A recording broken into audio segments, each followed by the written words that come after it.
What's up, everybody? Welcome to the Pick Six Podcast, CBS Sports NFL Podcast. This show is brought to you by FanDuel Sportsbook. Make every moment more. I'm Will Brinson, and I'm joined by John Breech and the bold predictor himself, Pete Prisco, live from Fort Lauderdale. What's up, fellas? What's going on? Doing all right? By 56 million people tuned in to Chiefs Bills on Sunday night. I think we should all get raises. It's incredible. I mean, it's amazing what Taylor Swift has done. I mean, look, all the games had high ratings, but that one had the best, and I think her being around adds to it. I don't think there's any question. Yeah. And so does a shirtless Jason Kelce. That's the thing. Look, my wife, huge Taylor Swift fan, but when that game was over, the first thing she brought up to me was Jason Kelce's crazy. So that is how much Jason Kelce's craziness struck. Was she watching separately from where you were watching? Well, I watch in my office, and she watches not in my office. So yes. But she was watching the game, and you just didn't watch with her? Oh no, she watches other stuff that wives watch. She doesn't watch. Flips channels. She'll check in and see what the score is.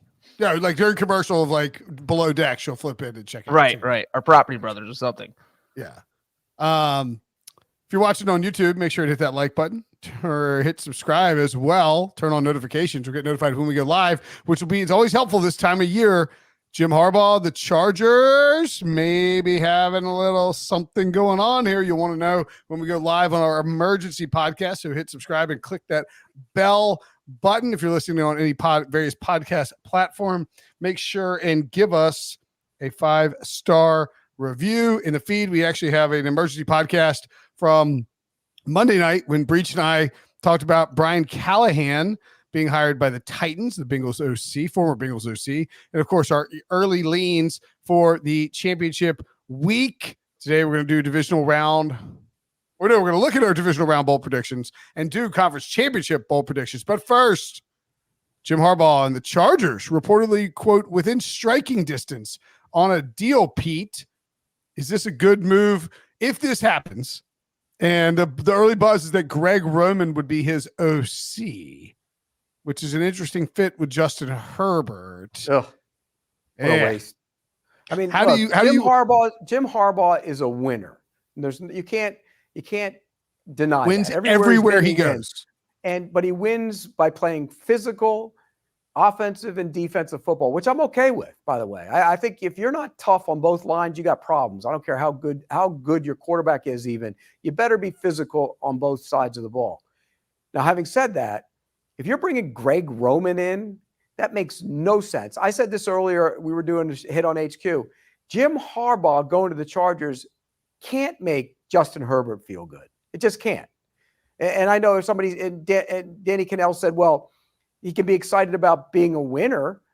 And I'd rather throw the ball around. I want to be, would you rather be Trent Dilfer or Dan Marino? I'd rather be Dan Marino. I hope that they don't try and rein Justin Herbert in by bringing in a guy like Greg Roman. I don't like it. Well, all right. So the Greg Roman thing is definitely concerning. And that's why it was like if Harbaugh went to the Bears and you had Justin Fields or Caleb Williams and Greg Roman, maybe that's different. But Herbert's athletic too. He's not sure. Remember, he ran for over 100 yards in the Rose Bowl back in the day. Right. No. Herbert's extremely athletic. I'm just saying, Greg Roman was awesome in 2019 when he busted out this offense for Lamar Jackson. And same thing when he busted out, the Colin Kaepernick offense for the 49ers back in the day. And he was there when Alex Smith had his turnaround too. So it's not outrageous to suggest that Harbaugh and Greg Roman could make it work really well with Justin Herbert. But I do think it's fair to do you think it's more, I think it's more likely that he gets the most out of Herbert. He gets the most out of his quarterbacks. It's just not always working with the best quarterbacks. Well, he had Andrew Luck at Stanford. And they did pretty well. But he made Andrew Luck. He didn't make Andrew Luck. Stop it. Pete, I actually think the Andrew Luck comparison, though, the Andrew Luck comparison is why the Justin Herbert situation could work, because Greg Roman was at Stanford for 2 years with Jim Harbaugh and Andrew Luck. And the three of them took a already talented quarterback. As you said, they did not make Andrew Luck, but that team, that offense looked pretty efficient out there. And Stanford was a laughing stock in that conference for a little bit. Call up Andrew Luck's numbers at Stanford. I've got him right in front of me. I was looking him up. The first year, 56.3% completion percentage, 2,575 yards, 13 touchdowns, 4 interceptions as a freshman in 12 games. Second year, sophomore, of course. Did he miss a year for injury? It's weird. They have him listed as sophomore than senior. Bizarre. Anyway, he was only there 3 years, right? Yeah. So second year, 13 games, 70.7% completion percentage, 3,338 yards, 32 touchdowns, 8 interceptions. And then his final year, 13 games, 71.3% completion percentage, 3,517 yards, 37 touchdowns, 10 interceptions. Yards per attempt went down a snug, or a smidgen, down to 8.7 from 9.0. But I mean, aside from the completion percentage his first year, just outstanding stuff. They ran the ball, and he was great off of play action and everything else. He ran the ball. But yeah, I mean, look, if they're going to play like they did when Luck was the quarterback, I'm okay with that. I'm okay with that. But if you get 38 touchdown passes out of Justin Herbert, that'd be great. I mean, you take that any day. He's going to win MVP. He's going to win MVP if he does that. Right, probably. Right. Yeah. So yeah, I mean, if they play like they did when they were at Stanford, okay. But JJ McCarthy didn't throw the ball much at Michigan. I mean, he was, and that's why his evaluation's hard, because he didn't throw the ball a lot at Michigan. So yeah, I mean, look, Harbaugh's a great hire. The shelf life will be short, I think. I mean, that's just who he is. The shelf life is going to be short. But if you can get physical offensive line and physical defensive line, you're going to win in this league, provided you have a quarterback, and they have a quarterback. And worth noting, real quick, I want to touch on the shelf life thing real quick, because one thing you don't see is the family ownerships. The Cardinals, the Bengals, the Chargers make these big name hires where you're saying, all right, I'm going to give this guy all the control in the organization. So I think the shelf life thing is interesting, because I have a hard time seeing Harbaugh not butt heads with everyone in the Spanos family.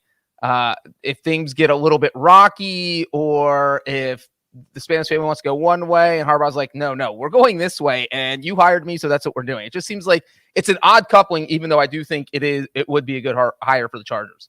Well, he's an odd coupling wherever he goes. He's an odd couple. He's an odd bird. He's a weird dude. I mean, crazy man. I mean, he's weird. That's the only way to describe him. I mean, I remember the one press conference I was at, I think it was in Arizona. The 49ers played a game near Thanksgiving, and remember he did the turtle wobble, wobble, gobble, gobble, gobble, that one? That? Yeah. And I'm like, what is this guy doing? He's just a weird dude, but he can coach, and he will instill a toughness in that team that you haven't seen. So the only thing I would push back to is that while he does have short shelf lives in most of the spots he's been, the San Francisco, he would have stayed in. He only got pushed out of San Francisco because of Trent Baalke, who has been shown, and you've talked about it on this show and elsewhere, Pete. I mean, it's been shown like that. A different GM, maybe Jim Harbaugh's in San Francisco a little bit longer, and he has been in Michigan for 9 years. That's a long time. It's also his alma mater, and at one point they were talking about getting rid of him, and then they kind of he changed the way. Well, it's after the 2020 the COVID season. They asked him to take a pay cut, and that's why many people think he's fine leaving now. I think he also really, and this is kind of a no bleep Sherlock thing, but like he really wants to win a Super Bowl. He's talked about this, and obviously winning a national championship for his alma mater is freaking awesome. But I think Jim Harbaugh is wired in a way that means that if he wins a Super Bowl next year, the national championship at Michigan wouldn't even compare to winning the Super Bowl.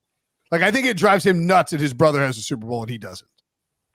Yeah, maybe. But again, winning a championship in college and then winning one in the NFL is special. I mean, it's hard to do. So it would be a great accomplishment. Who's done that? Jimmy Johnson and Pete Carroll did it. Pete Carroll, yeah, that's right. Pete Carroll, Jimmy Johnson. There's a couple others, but accomplishing that would be an amazing feat, and he's more than capable of doing it. It's just weird. It's going to be. It's hard. It's hard. Look, Trent Baalke is also a little weird, so that you could see where those two would have a butting of the heads. And plus, ego gets in the way. Always does. Switzer did it too, by the way. And Paul Brown. And Paul That's Brown. right, Paul I think that's Brown. only four. I think that's only 4 that did it, right? But Paul Brown didn't win a Super Bowl, but he won an He NFL didn't win a championship. Super Bowl. He won championship. That's NFL. fine. Yeah. Plenty of them. Yeah, several of them. Yeah, the only 4 guys to do it. So Harbaugh would join that club. And I got to tell you, you know what I am here for if Jim Harbaugh goes to the Chargers? Jim Harbaugh and Sean Payton twice a year. We will get some like Sean Payton, like choking himself, like to make fun of. I'd like to some. We can get some fights at midfield, and I'm here for that. All right. Well, they'll both be physical teams by the time if they can stick around to mold them into the way they want them to be. And they'll probably both end up being second and third place. That's the other thing about that division, man. Like, dude, good luck. Well, because the Raiders with Antonio Pierce are going to be a much more physical team too. Yeah. Who was it that said? Did somebody say yesterday? What were we? Oh, did you say this breach of the AFC? Somebody say that some division could be the best division in football. It wasn't the AFC West. The AFC West, if they get Harbaugh, that's the best division in football. Well, remember a year ago, the AFC West was supposed to be the SEC of the league. Remember? The AFC North is still pretty high. Yeah, even if Harbaugh goes to the West. If you rank divisions right now, the AFC North would be number 1, wouldn't it? Yeah, you got the only division in NFL history that put all teams over 500 and put 3 teams in the playoffs. Yeah, but the Steelers #Magic Beans. Yeah. I mean, I think I would rather, if you're doing a head-to-head, you would take, Ravens Chiefs, find out on Sunday on CBS and on Paramount Plus. And then you would definitely take the Browns, Bengals, and Steelers over the following 3. But I think if you add Harbaugh and give Sean Payton a quarterback, maybe that changes. By the way, I like the hire in Tennessee. Oh, yeah. Real quickly, touch on that. Yeah, because look, Will Levis needs a guy who's going to be a bright offensive mind. This guy's a bright offensive mind.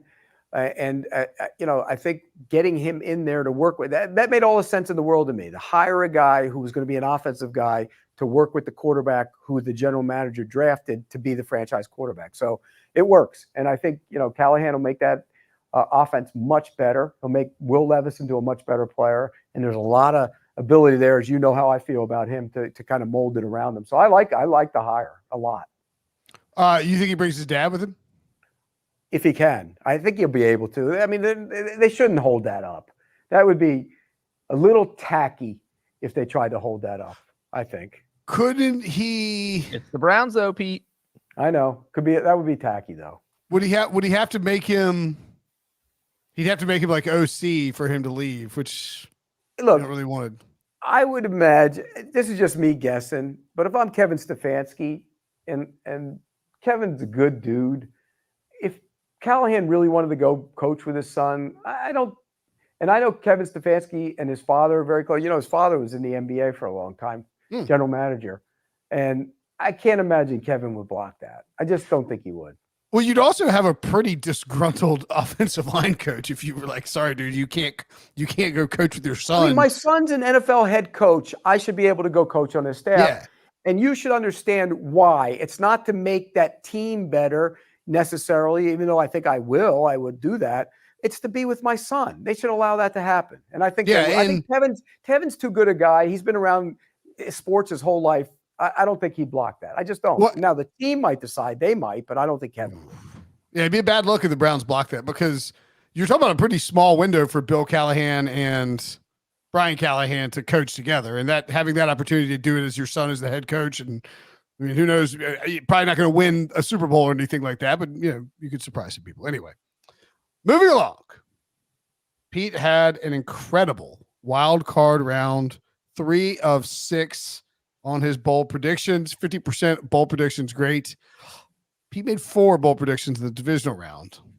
Let's see how they went. In the Texans and Ravens, you said what, Pete? The 2 quarterbacks will combine to throw for 575. That is a ton of yardage for that means Lamar Jackson is slinging it. They did not quite get there. 327. The weather was a factor. It was a little worse than I thought it was. What's crazy, 327 combined passing yards. The crazy part is that CJ Stroud threw the ball 14 times in the second half for 44 yards. Yeah, he didn't play very well, and they struggled. They had way too many pre-snap penalties to kind of ruin drives, and I didn't. Bobby Slowick had a great week the week before. He didn't have such a good week this week. A lot of first down runs. I hated he needed to dictate tempo, and I hated the trick play. They had rhythm. They were in a rhythm. Then he ran that stupid trick play and took him out of it. I didn't like that call at all. So I think that contributed. And Lamar struggled the first half. He didn't play well. He wasn't passing the ball very well either in the first half, and they kind of got back to the roots of him running and kind of got it going. So that was a bad prediction on my part. Next up, Packers 49ers. You said that. Go bold. The Packers are going to upset the 49ers. Oh, A plus. So you weren't. I think we give him this one. That one counts. I agree. Gets the point. I agree. My God. I mean, I can't believe they didn't win that game. I was sitting there watching it. I'm astounded. First off, you get 6 points on 3 trips to the red zone in the beginning of the game. That should never happen. Then you blow that opportunity on the field goal to take a 7-point lead, and worst case scenario, you go to overtime. It just everything that could go wrong at the end of that game went wrong. They should have won the game. They were the better team that day. I'm not saying they're the better team, but in that game, they were the better team. Yeah. Do you think that there's a case to be made? You talk about the Lamar slow start and then how San Francisco played. And maybe having that, like, you clinch the first number 1 seed and don't play anybody. And it's tough because, like, you don't want to play everybody in week 18. They get hurt and you look like an idiot. We've seen that before. But it did feel like both teams were a little sluggish out of the gate. Yeah, and Green Bay did the one thing you have to do to beat San Francisco. They block them. You block them, you beat them. You beat them. That's the way it is. Maybe Detroit. Detroit's got a good blocking team. Interesting. All right, Buccaneers and Lions. You said that. This one's going to get loose too. So I think you're going to see the 2 quarterbacks throw combined for 8 touchdowns. 6 Six passing touchdowns. That is a lot. All right. 6 passing touchdowns. 3 each. Almost. We got 5. You get a half point there. Yeah. That was a half point's good. fine. 3 each, and Baker actually threw for 3. Yeah. And I thought, if Gibbs doesn't rip off the long run, who knows? You might get the other one there. But I think that Baker played well. I love the way he Baker played. was awesome. The interception at the end of the game, who knows if they're going to go get another touchdown anyways. I mean, long odds against it, but he had Godwin if you go watch that play, he has him right on the left to that, clearing and open. All he has to do is throw it to him, and he's got a first down at about 15 yards, and off they go. Yeah. The Baker's great.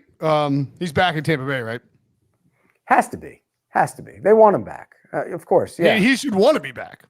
Yeah, he wants. Although I will say, I think that with Dan Morgan being hired as Carolina's GM, there's a non-zero chance of Dave Canales going to Carolina. Just a hot take. They were together in Seattle. Thought. Yeah, I don't know. Who do you think gets hired by the Panthers? Tough. I mean, it's hard to pick who these guys are going to get. I mean, they interview 40,000 people now. Remember, it used to be you'd interview like 3 guys and pick one. Yeah. Now they bring in 10. I mean, it's crazy. And by the way, if I was doing the interview, that's what I would do, because I'd pick the brain of everybody and steal as much as I could from every single guy that comes into that room. Seriously. I believe you. That seems like a smart move and something you would do. But those things, I just said you got an NFL head coach an NFL coordinator who's been in the league for a long time, or even an innovative young one, and they're sitting in a chair next to you, and you pick their brain for 10 hours, writing down stuff. And if you don't hire them, then you have all their stuff. Yeah, it's like the scene from Silicon Valley when they bring the guys from Pied Piper in. They're like, "Yeah, we want to acquire you. So you can tell us about middle out compression." And they're like doing it on the whiteboard. They're like, "No, keep going." Yeah, that's great. Yeah. All right. Finally, this is a shame. It's a shame because actually, no, there's no real reason it's a shame. But you said this about the Chiefs and the Bills. Chiefs Bills bold prediction. Bold, huh? We need something bold. How about this for bold? Dalton Kincaid has a better game than Travis Kelce. Ooh, that's spicy. That's very breechian of you because that's doable given how they've played. No. You're going to have to shake it off. Going to have to shake it off. That was bad. That was bad. Shake it off. That was bad. Yeah. And I don't think they used Kincaid enough. I don't think Dalton Kincaid got used enough. You know what's funny though is that Kincaid did lead the Bills in receiving, so it's not like he didn't do anything in the game. It's just that Travis Kelce had a monster game because his brother and Taylor Swift were there. Hey, well, also because they busted a coverage when he went for a touchdown. That was terrible. And and they threw that little screen to him to get that second touchdown. Just they're like, you know what? Let's get him that record just in case he retires and we lose. We got to make sure he goes home. It's pretty wild how just really spread out both teams were in terms of receiving. You know, you had Kelce 75, MVS 62, Rashee Rice 47. Nobody had more than 50 receiving yards for the Bills. That's wild. Well, they would have had 50 on one play if Diggs had caught it. Well, yes. In his hands. Do you think that Stephon Diggs is on the Buffalo Bills in 2024? They need help. He doesn't run that well anymore. And not that he ever was a burner to begin with, but they need help. That should be priority number one for them is getting. They haven't invested a ton in the receiving. Yeah. I mean, Gabe Davis being injured and being a kind of a flop this year really hurt that offense. Really hurt the offense. And then Gabe Davis. Did you guys see the clip of him like getting in a verbal fight with Bills fans while he's walking off the field? And then said he was going to go to free agency. I mean, not a great week for Gabe Davis. And then not a great week. Shakir has developed into he'll be a good slot receiver, but they need a threat down the field, a bigger body threat down the field. And this is a good draft to get one. There's a ton of them in it. All right. Number one seed. Having number one seed is pretty important. By the way, new season of Curb Your Enthusiasm. The final season of Curb coming. Shame. New playoff system was introduced in 2020. 50% of the Super Bowl teams that span have been the one seed in this year. Both the Ravens and the 49ers can get there. I feel like, honestly, I'm trying to think what the last example of a team, we said this year might be a crazy year. We got both one seeds and both three seeds making it to the playoffs. So one seed just has to win one game. Do you think that we're just, actually, I guess, what do we have? We had which of the number one seeds are more likely to go down this weekend? Wait, what is it? What am I? Anyway, which is the number one seed most likely to go down? I'll start that. The Ravens. Pete is reading the Brinson script for me. He doesn't even have one. I was like, wait a minute. What am I? Yeah, you think the Ravens are more likely to go down? Yes, I do. I think you got Patrick Mahomes in the postseason. He's done it before. He showed he could win on the road in the postseason last week against Lamar Jackson, who didn't play well in the first half last week, and all the pressure's on Lamar Jackson. You're the MVP. You got to prove that you can get to a Super Bowl. So I think from that standpoint, I think that's definitely winnable for the Chiefs. Breech. Chiefs. Ravens or 49ers? I think that Pete has the right answer, and not just because all the pressure's on Lamar, but because they're playing the Chiefs. You're playing Patrick Mahomes. You're playing the guy who does not lose in the postseason. In his sixth straight AFC title game. So just by that alone, it feels like the Ravens are more likely to go down. But this is a bold predictions show. So I'm going to say the number one seed that's more likely to go down is the San Francisco 49ers. The Lions are going to roll in there. They have the kind of roster, the kind of team they play that beat you up football that could give the 49ers problems. So I'm going to say the Lions. Well, I think they'll give them problems. I'm with you on that because I don't think the 49ers defense, again, if you block them, you're going to have success throwing it. And the Lions offensive line is really good. So I think they'll be able to throw on them. So I think they're going to give them problems. I just don't see the Lions stopping them. Joe Musso says he loves what you've done with the place, Pete. I fixed it up nice, didn't I? It's a nice living room. It's really nice. Yeah, it is. And actually, you look very comfortable in there. Bold predictions. So fine, I'll go one further. Both one seeds go down. Woo! That's right. You're going to match it with the Lions and the Chiefs in the Super Bowl. I've actually got a bet that's out. Taylor Swift versus Eminem. They could do a duet for the national anthem. That'd be fun, wouldn't it? Wow. Who'd you rather go to a concert of, Pete? Taylor Swift or Eminem? Neither. That wasn't an option. I've got a Lions defeat Chiefs Super Bowl bet out there. Pete was about to answer the question, Brinson. I'd probably go see Eminem before I see Taylor Swift, but I have tickets to see Taylor Swift. I told you. You gonna sell those tickets, or what's the deal? I want to sell them. I don't want to go. What's the going rate for those right now? It's hard to sell them though, because they have like a place where you're limited to the time you can sell them. You can't transfer them until a certain point. So $3,000 maybe per ticket. Pete's already looked into it. This is hilarious. Yeah, of course. Oh, hell yeah. He was talking about selling them before he bought them. No, I didn't buy them. My wife got them. And I know, but you mentioned that. You said, but when she was like, she's going to buy them, you're like, I might tell her to sell them no matter what. Well, she's all into selling them too, though. Don't get me wrong. Oh, interesting. All right, let's take a break. When we come back, more bowl predictions for the NFL Conference Championships next. The biggest event in sports is coming to the entertainment capital of the world. CBS Sports HQ will have you covered every minute, getting you set with all the critical analysis you need. Ready, set, Vegas. For those not watching on YouTube, and you can watch on YouTube, youtube.com/@NFL&CBS. I find the Tommy Tran and Musso, Joe Musso, our pal, is watching. I think the photo shoots of those two guys in suits by the fountains are pretty good. Yeah, just ask Joe if he thinks it's pretty good. He'll tell you yes. That's for you, Joe. All right, let's get in. Here he is, by the way. Something I never have to do. This is Joe Musso when you're getting ready to go on the air with Joe. Crimping. All right, let's get 2 bowl predictions from each game because we only have 2 games. We need 4 bowl predictions in total. Pete, we will start with Chiefs and Ravens. Give us a bold prediction from the AFC Championship game on CBS and streaming on Paramount Plus. Let's see, bold prediction. Pacheco rushes for over 100 yards. That's pretty bold because the Ravens do not give up a ton of rushing yards. Although you can beat them on the ground more than you can beat them through the air. Yeah, but you have to beat them on the ground to open up the air. And that's why I think Andy Reid's going to be smart like he was last week. And it's not going to be a free throwing it all over the place, but he's going to take his shots like he did last week off the run game. I like the idea of like Isaiah Pacheco and Roquan Smith meeting each other like right at the hole. That's violent. That's violent. Yeah, fun violent. I love Roquan Smith, man. What a player. Yeah, the Texans last week couldn't run at all, so that kind of negated what they did in the passing game. I think the Chiefs will run the ball better.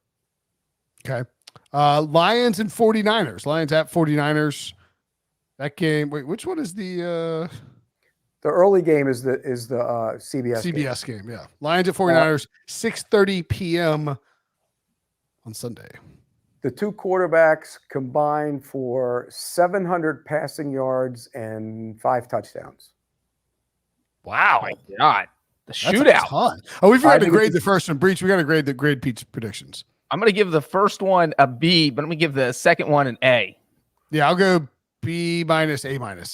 Yeah, I think the second game is going to get loose. I really do. I think the way Ben Johnson calls the game, he's not going to be conservative. He's going to go down swinging, and the best way to go down swinging against that team, as we saw last week with the Packers, is to take those shots and the intermediate shots, all of them, and he's going to be smart and get the ball to his playmakers on the outside. I think that one gets crazy, and I don't think the Lions can stop the 49ers either. So I think that's going to go up and down the field. Yeah, total of 51 in that game, which is pretty robust.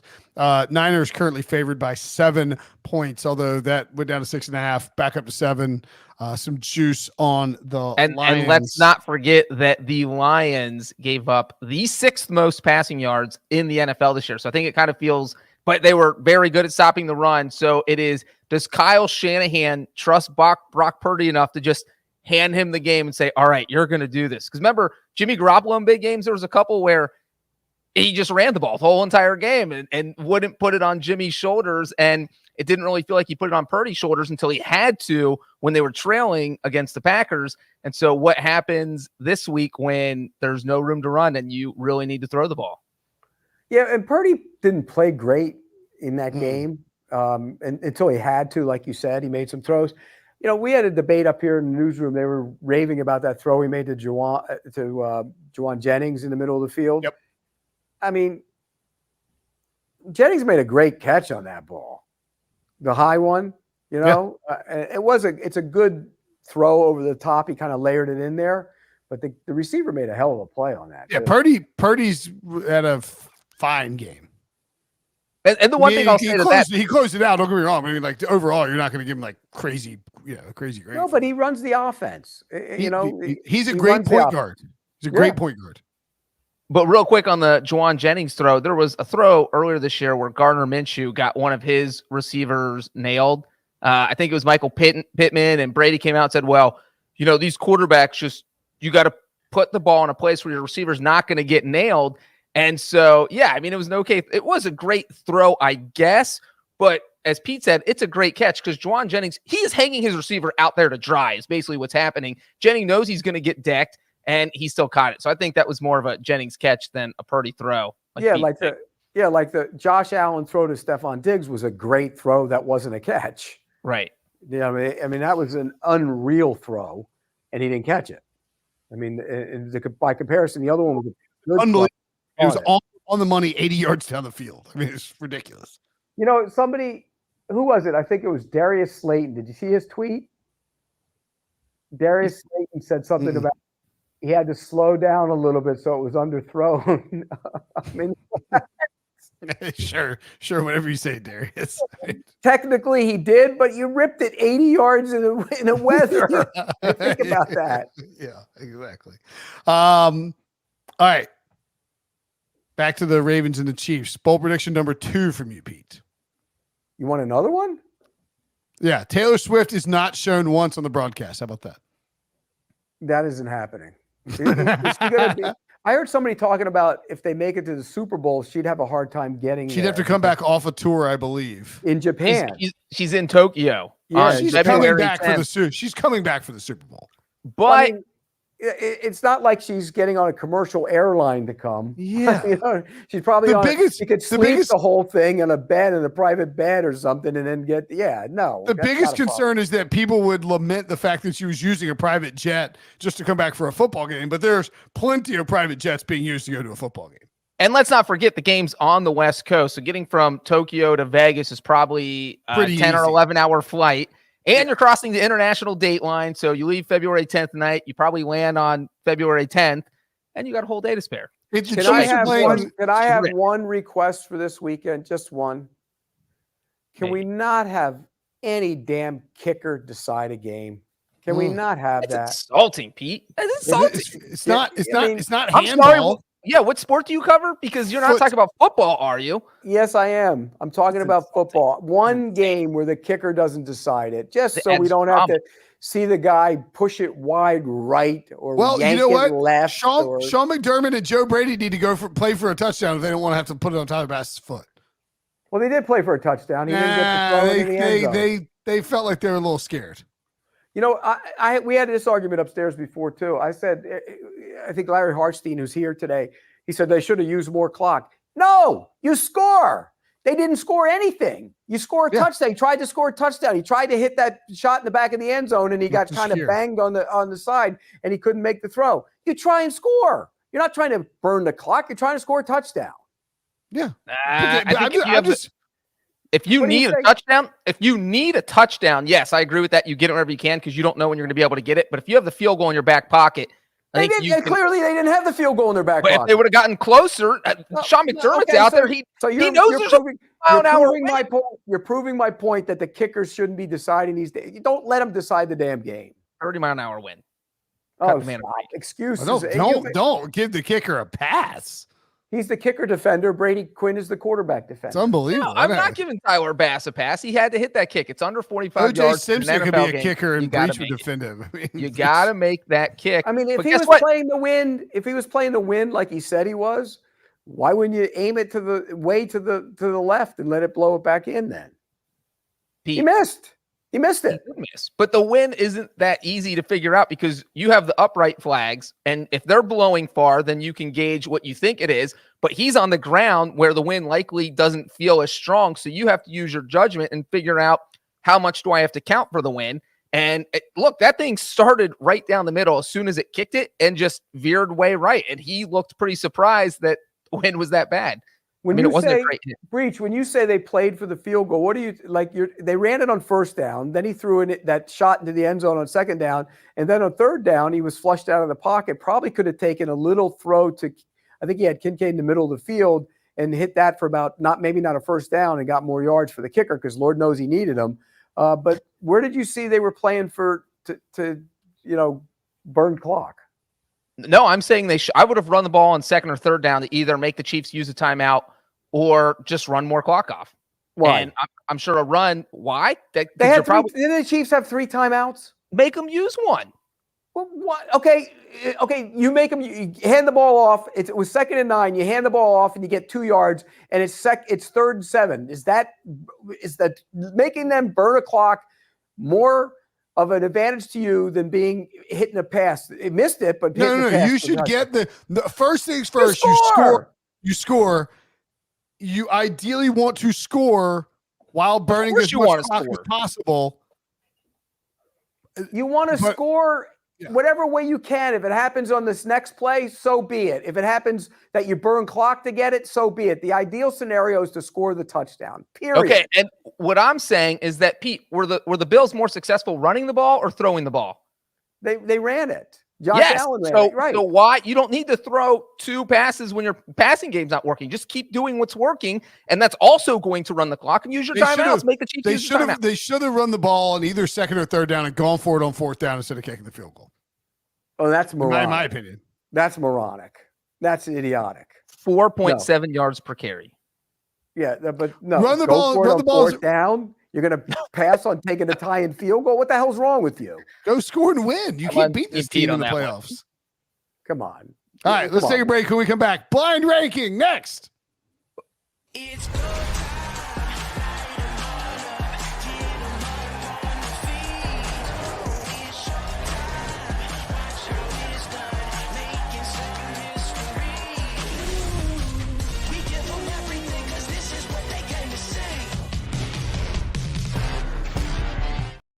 All right, that time of the year, golf is firing up, and it's that time of the show when we fire up a blind ranking.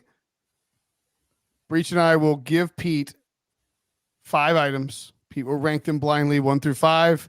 It's conference championship weekend, so we're going to give you some conference championship games, and we'll start in the greatest year in the history of the world, 1981, the year I was born. God help Chargers, Bengals, the Frieza Bowl in 81, Pete. Breech isn't going to like this, but I'm going to put it at number 5. Wow. Because that weather ruined what we could have seen with the Chargers passing game. It was awful, terrible. Weather should never decide a football game. It did in that one. That's a 5. I'm going to say one thing real quick about that game because Chargers fans, apparently, my dad played in that game, and all he would hear all season was that, well, if the weather would have been good, the Chargers would have won because they had Dan Fouts. And he loves to point out that during the regular season, they beat the Chargers 40-17. So this was not a situation. The better team won, Pete. The better team won. Who cares about the weather? If they were a better team, fine, but it would have been fun to see them both throwing the ball around a little bit in that game. Well, it's crazy that it could have been Chargers-Cowboys if the next game on our list didn't happen. And the next game is also 1981, Cowboys, 49ers. Joe Montana throws 3 interceptions, but no one remembers that because he connects with Dwight Clark for the catch. And they also don't remember how close the Cowboys came to coming back down the field after that catch. Remember? They got back in it and almost scored.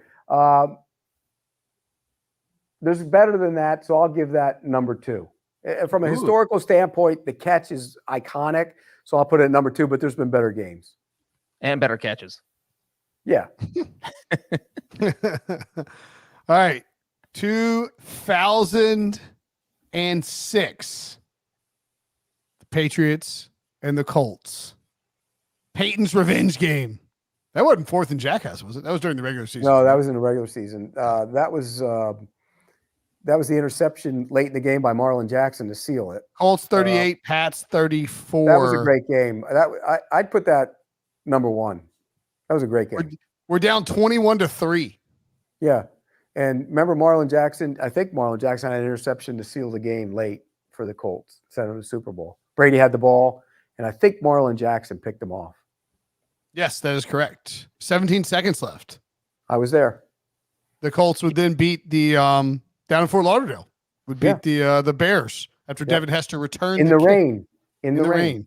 I remember Mike Freeman always telling us how he was like hiding up underneath the thing, using his laptop or something like that. It was terrible. The rain was bad that day. I was in school. And Pete, you put that at number 1? Yeah, that was a great game. So you have 3 and 4 left. All right, let's go up to the next one. Harry putting a lot of Ohio teams on here, but this is not a Bengals AFC title game. It is a Cleveland Browns AFC title game. People listening who are young probably don't even remember the Browns ever playing an AFC title game, but they did, and they lost 2 heartbreakers to the Broncos. This one's the 1986 one. John Elway, the drive, and the Browns lose in overtime. I'll put that at 4. Ooh. The drive was phenomenal. It was unreal. Boom, boom, boom, boom, boom, right down the field. Right down the field. All right. And finally, unfortunately for Breech, he didn't get this one because of how things shook out. But Bengals Chiefs 2021. Burrow out-duels Patrick Mahomes to take the Bengals to the Super Bowl and lose to my Rams. You know what's great about it? It was a great game, but I have the 2 Bengals games at 4 and 5. Ooh, That's just for Breech. Insulting. This is what I have to deal with week in and week out. That'll do it for us. Those are the best conference championship games, the blind ranking. Would you change anything if you were doing your... Not blind? Yeah. Yeah, I mean, I'd probably... Read them to me how I put them down again. It was... so you have 1 Patriots Colts, 2 the catch, that was 3 the drive. I'd probably move the Bengals game up, the Bengals Chiefs game up. That was a well-played game. I'd probably move that up a little bit. Okay. All right. That'll do it for us. Tomorrow we got Tuesdays with BMAC. Brady's not going to be there, but Brian McFadden and Leisure Deuceable, plus myself, will be there to talk all things football. Give us a like, comment, subscribe, rate, and review for Pete, for Breech. I'm Brinson. Thanks for watching. Thanks for listening. We'll see you guys later.